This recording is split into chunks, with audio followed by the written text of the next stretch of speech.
Babe, you might want to get down. We're going through a Border Patrol checkpoint. Oh my gosh. Really?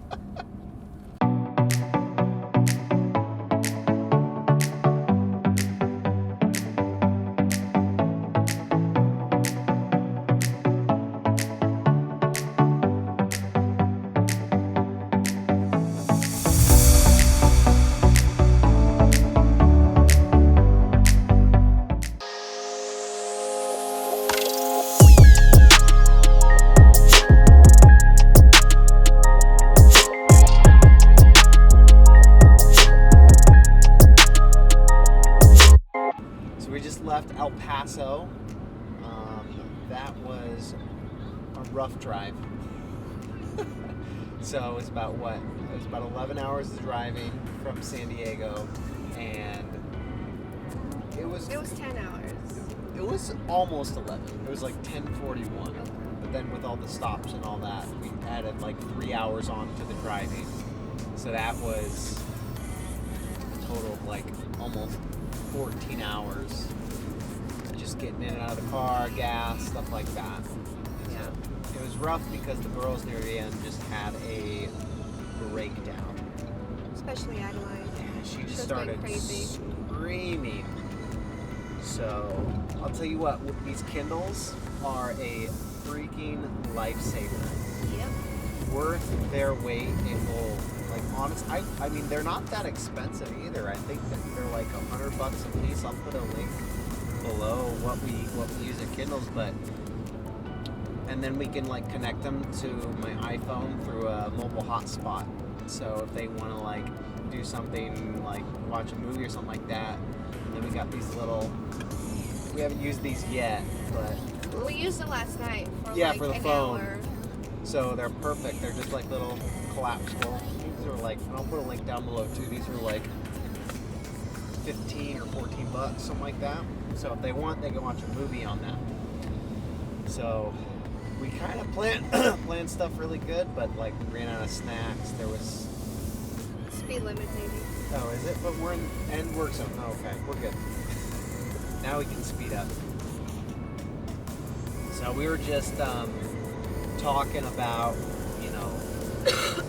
like the fact that we're, in El Paso, right across the way is Juarez. Am I saying that right? Juarez. And Juarez is like you can tell the difference. Like just 100 feet in other direction over the border, there is a drastic difference in the just the what would you say, quality of life, just in general. The aesthetics and all that. Aesthetics are one thing, but just just how people live. And but I mean, like you look at something like that, you just think automatically, oh, yeah, no.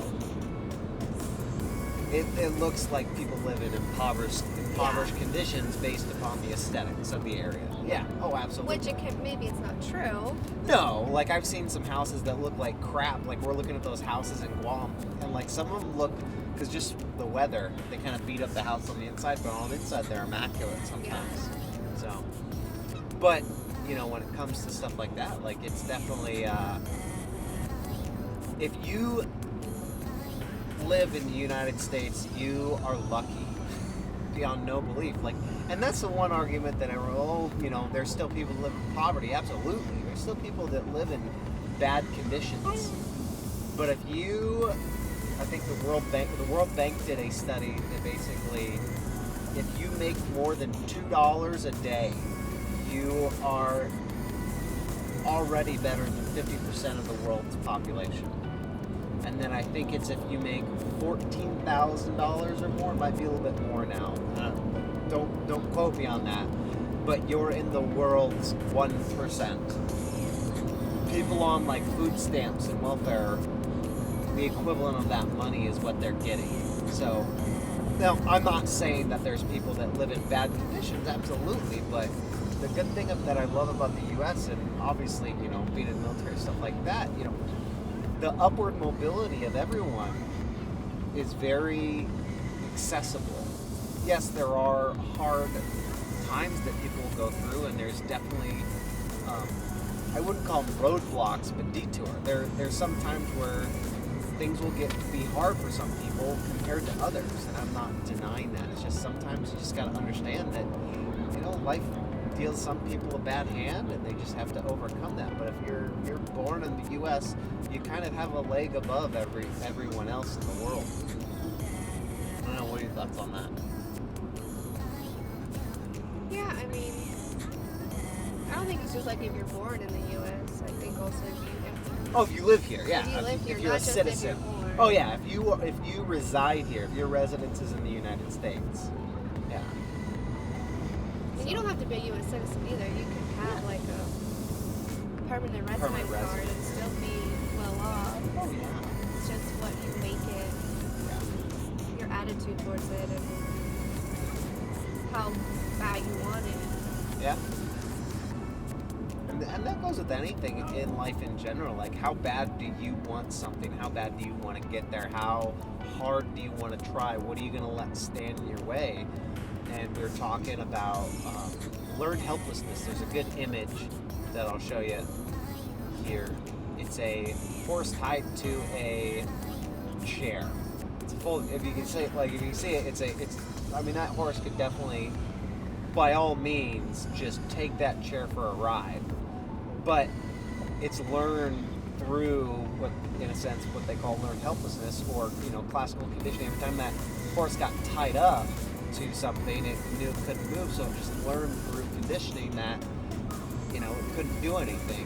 Even though if it really wanted to, that chair wouldn't even hold it if it tried. So a lot of times we kind of condition ourselves to be helpless in certain situations, like that we think that we don't have any power over when we have a lot.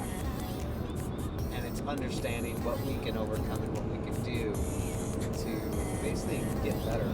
So we're heading to San Antonio next.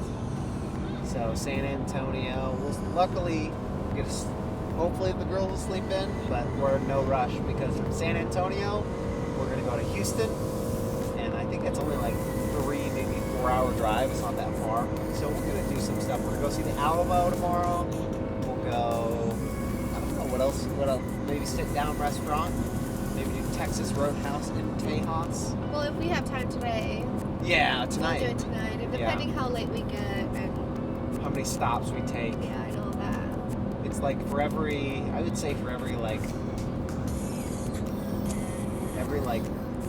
3 to 4 hours, we're probably adding an hour on for like stops and gas and stuff like that. So potty breaks for the girls, so especially Adeline, because she has a small bladder. Oh yeah. So luckily we got this little seat, which has probably saved us a ton. It's this the porta potty thing for the car. It's just kitty we didn't seat. get it for the car. We had it. Yeah, we had it. When I started potty training my oldest, Annabella, but she never used it. So I just kept it. I'm like, oh, it'll come in handy one day. Yeah. And sure enough, we stopped in the middle of the road, or like not in the middle of the road, but like we pulled over. Where there's not, because like right here, to go potty. there is. I mean, we're driving through Texas. There's a whole lot of nothing for very long stretches. So it's good to have for them, especially having 2 girls. Boys, you can just whip your tallywhacker out and just spray wherever. But yeah, I think that saved us, the Kindles. I'll tell you what, this Ford Escape with adaptive cruise control, it's not like a Tesla where it drives itself, but it'll space it out in front of you. Oh man, this is freaking awesome. Because if someone going slower and they're speeding up and slowing down, speeding up, slowing down, speeding up, slowing down, if you ever got stuck behind someone like that, it's miserable. And this just automatically does that for you. So you set the cruise control speed what you want. If someone doesn't close out the cruise control like you would normally, it just kind of backs it off and keeps that distance and that spacing that you set, and then as it speeds up. So you can also put how many car spaces. distances you want. You can put 1, you can put 2, you can put 3, you can put I think it's 5 the max? Up to 5, let's see. Looks like about 4. 4. Yeah. So I usually put two car spaces. Jeff, I think he does 3. I do 3 as you speed up, because I don't, as you speed up, your reaction time goes down dramatically. I do too. So, but other than that, the scenery is nice. Arizona, we drove through. I didn't record anything from New Mexico, because New Mexico we were driving through at night. You could see some lightning off in the distance as we got into Texas area. Yeah, that's pretty cool.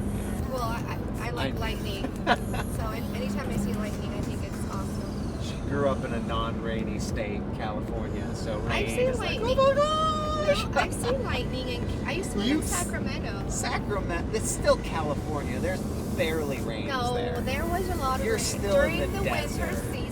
There's no winter in California or Sacramento. There's no such thing. There's no snow and that, but it gets cold.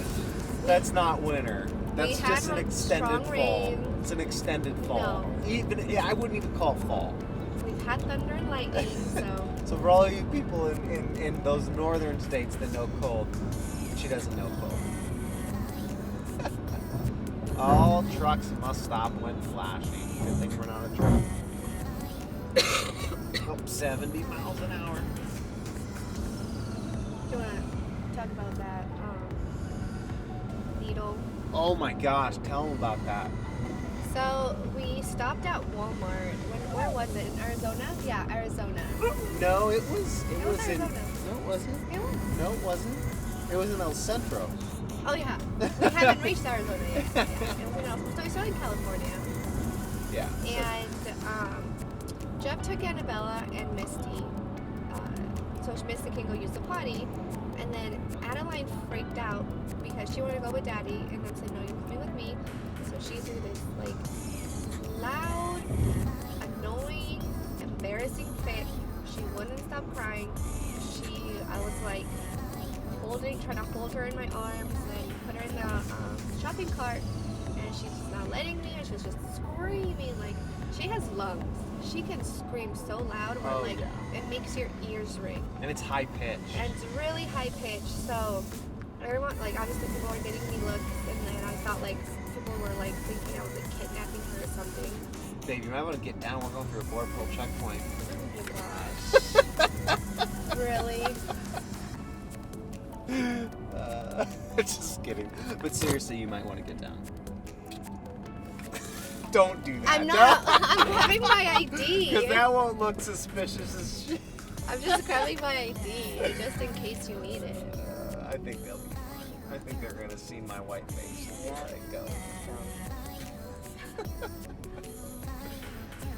So. But anyways,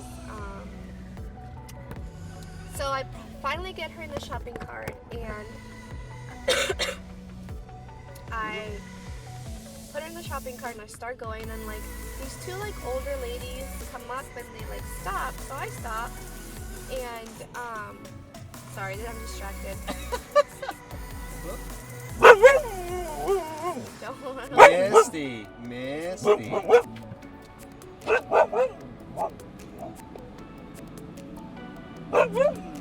How's it going?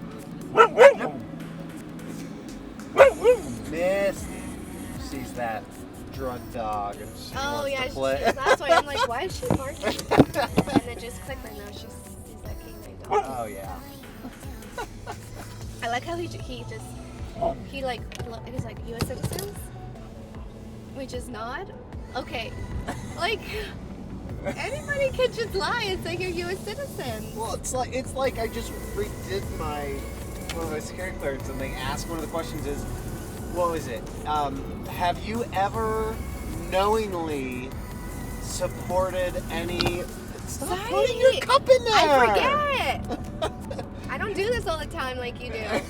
Have you ever knowingly participated or or been a party to any knowingly? It says knowingly participated in terrorist organizing terrorist acts. It's